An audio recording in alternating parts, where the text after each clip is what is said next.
Nama Syekh sebagaimana yang disebutkan tadi, Syekh Mahmud Abdul Nasir As-Sofadi. Untuk tanggal lahir beliau, tahunnya saja kita sebutkan. Sekarang beliau berumur berapa kira-kira?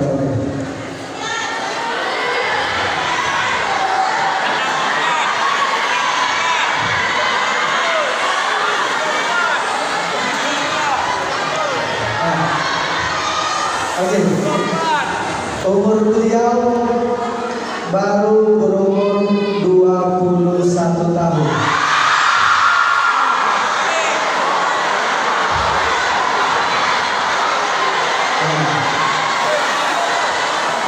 Oke. Baru 21 tahun. Kalau masalah menikahnya itu sudah kaya. Alhamdulillah beliau telah menjadi seorang hafiz Al-Quran bersanad pada usia yang ke 20. Berapa?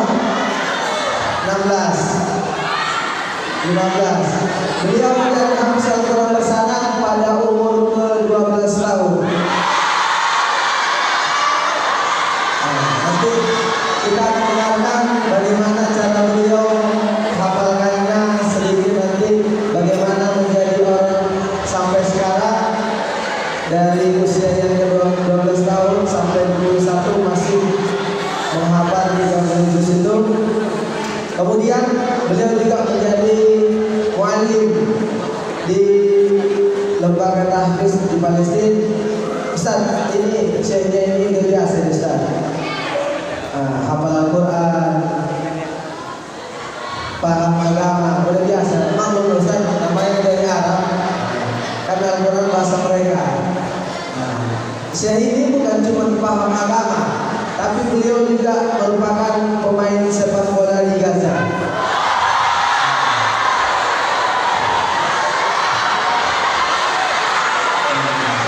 Jadi yang cuma dengan pemikirannya, tapi olahraga juga diminati oleh beliau. Mungkin itu pengenalan dari beliau. Nanti kita akan mendengarkan ceramah. Karena tadi Ustaz kita lebih banyak berbicara dengan bahasa Arab, mungkin gak afdol kalau kita nanti menerjemahkan banyak-banyak. Jadi kita menerjemahkan dikit-dikit aja, yang sekiranya santri di sini kurang paham. Oke, kepada seluruh santri wali diharap untuk tenang sejenak.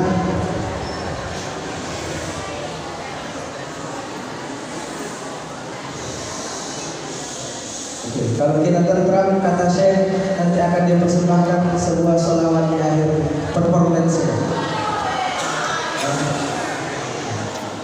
Baik, nahtu ila Syekh pada tempat tersebut. Assalamualaikum warahmatullahi wabarakatuh.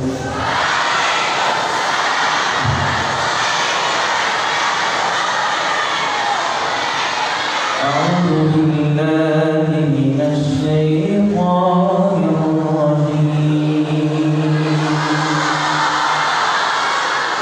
Bismillahirrahmanirrahim.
وفي أموالهم حق للسائل والمحروم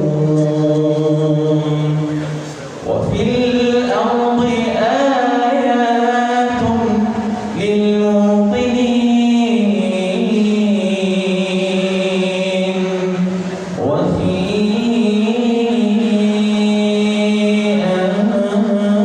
أنفسكم أفلا تبصرون وفي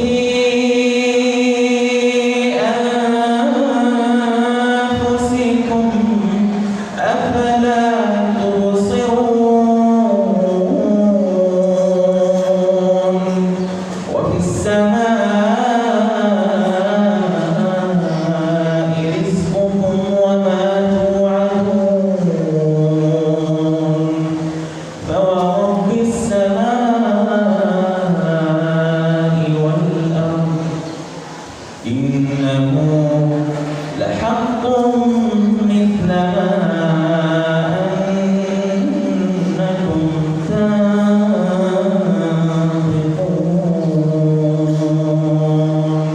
صدق الله العظيم.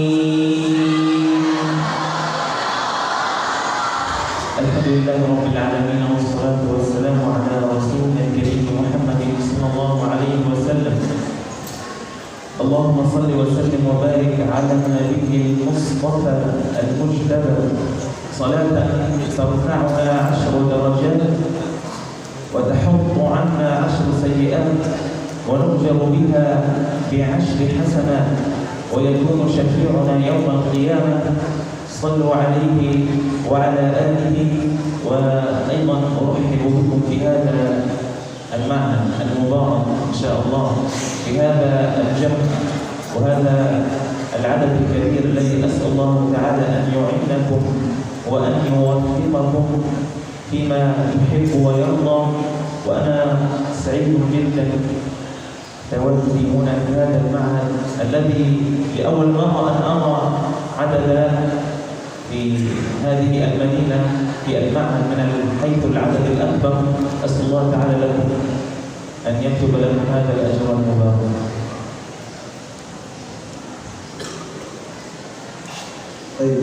طيب دور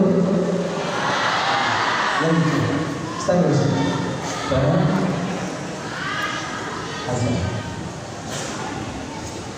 Hasan. Baik, jemaah yang dirahmati Allah Subhanahu wa taala, tersentak hati ketika mendengarkan suara merdu yang dibacakan oleh Syekh. Suara potongan dari ayat Al-Qur'an sebagai muhasabah di awal tausiah kita pada pagi hari ini. Dalam ayat tersebut kita diingatkan kembali bahwa surga bukanlah tempat bagi sembarang orang. Surga bukanlah tempat bagi kita yang masih hanya beribadah wajibnya saja. Surga bukanlah tempat bagi kita yang lebih mengedepankan duniawi kita, tapi surga adalah tempat mereka yang betul-betul memikirkan akhirat mereka. Tak pernah luput di sepertiga malam mereka, tak pernah luput untuk memberikan infak sedekah kepada orang-orang yang membutuhkan. Dia tak pernah luput memperhatikan saudara-saudara di sekitarnya. Banyak kriteria-kriteria yang harus menjadi tamparan bagi kita semuanya. Sudah layakkah kita menjadi seorang alim? Sudah layakkah kita menjadi seorang hambanya? Bahwa kata hamba tersebut merupakan betul-betul seorang manusia yang tunduk kepada Tuhannya. Dia mengedepankan akhiratnya, ukhrawinya dibandingkan duniawi. Kemudian saya juga menyampaikan bahwa kita senantiasanya harus membiasakan bersolawat. Tadi sudah kita awali acara kita dengan solawat. Insya Allah di luar dari acara, Anda yakin, hakul yakin kita yang ada di dalam masjid ini maupun di sekitar masjid ini sudah bersolawat pada hari ini. Yang mana sebagaimana saya sampaikan tadi, mengangkat 10 derajat kita, menutupi 10 kekurangan kita, menambah 10 derajat kebaikan kita. Poin pentingnya dari sholawatlah kita bisa masuk ke dalam surga. Jangan kita katakan bahwasanya kita betul-betul banyak amalnya. Jangan kita katakan bahwasanya kita adalah seorang ahli ibadah lalu enggan untuk bersolawat, bahwa solawat adalah syafaat pertolongan di yaumil akhir kelak. Kemudian saya juga menyampaikan ribuan terima kasih diucapkan kepada seluruh pimpinan pondok pesantren, kepada seluruh dewan asatidz, seluruh hadirin hadirat yang ada di masjid ini dari setiap lokasi yang ada di Pekanbaru. Alhamdulillah, ini merupakan sebuah pondok yang paling banyak dihadiri atau dikunjungi oleh jumlah penonton, jumlah yang hadir di dalam masjid. Semoga sekiranya pondok pesantren ini beserta seluruh keluarganya, seluruh santri-santriwati, asatidnya dilindungi oleh Allah Subhanahu wa taala, dimudahkan segala urusan dan ditempatkan di sebaik-baik tempatnya di yaumil akhir. Amin amin Allahumma amin. Insyaallah نتحدث قليلا عن بعض من معجزة الإسراء والمعراج، ثم بعد ذلك إن شاء الله نتحدث عن فضل القرآن الكريم وكيفية السير في طريق أهل القرآن الكريم إن شاء الله. ففي هذه الحادثة وهذه المعجزة الكبيرة التي جاءت بعد عام مر به النبي صلى الله عليه وسلم بوفاة زوجته التي كانت تعينه على الدعوة في هذا الإسلام، ووفاة عمه أبو طالب الذي سمي بعام الحزن. فأتت هذه المعجزة لكي تثبت قلب فؤاد النبي صلى الله عليه وسلم وما بعد ذلك حتى يسير بهذه الدعوة المباركة. Baik jamaah yang dirahmati Allah Subhanahu wa taala, pada kesempatan kali ini kita akan membahas sedikit demi sedikit tentang mukjizat fadilah dari Isra dan Mi'raj, kemudian juga fadilah daripada Al-Qur'an dan bagaimana caranya agar kita menjadi seorang hafiz Al-Qur'an yang mujtahid. Jamaah yang dirahmati Allah Subhanahu wa taala, Rasulullah setelah wafatnya kedua orang tuanya, setelah ditinggal oleh ayah dan ibunya, ada 2 orang sosok pahlawan penyokong bagi beliau, yakni istri beliau kemudian paman beliau. Namun peristiwa Isra dan Mi'raj ini terjadi ketika beliau kehilangan 2 pahlawan tersebut, maka disebut dengan tahun kesedihan bagi baginda Nabi kita. Maka Isra dan Mi'raj poin yang pertama merupakan mukjizat bagi Rasulullah SAW untuk menguatkan hati, menguatkan keyakinan dengan kesedihan yang dialaminya, tetap kokoh imannya, tetap kokoh hatinya untuk berdakwah di dalam Allah Subhanahu wa taala.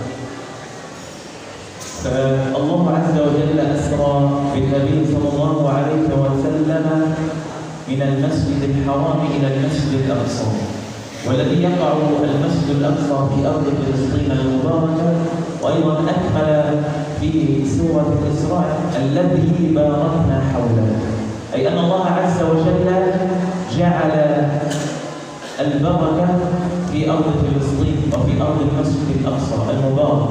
ففي هذا المكان المبارك وفي المسجد الأقصى عندما أسري بالنبي صلى الله عليه وسلم، لماذا أسري خصوصا هذه المسجد الأقصى؟ لأن المسجد الأقصى يعتبر من المقدسات الإسلامية وأيضا أولى القبلتين، فقد كان مسجد الأقصى أول قبلة للمسلمين قبل مكة المكرمة والكعبة الشريفة، وأيضا أتم بجميع الأنبياء في هذا المسجد، وفي الصلاة الواحدة تعادل 500 صلاة في هذا المسجد المبارك.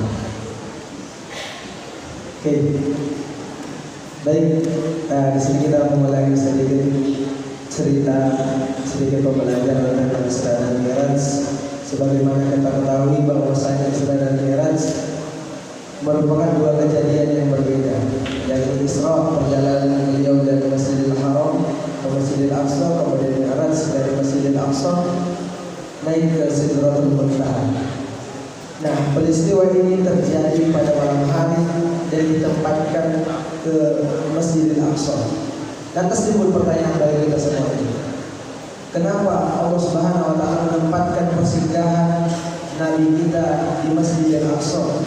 Kenapa Allah Subhanahu wa taala tidak langsung dari Masjidil Haram ke Sidratul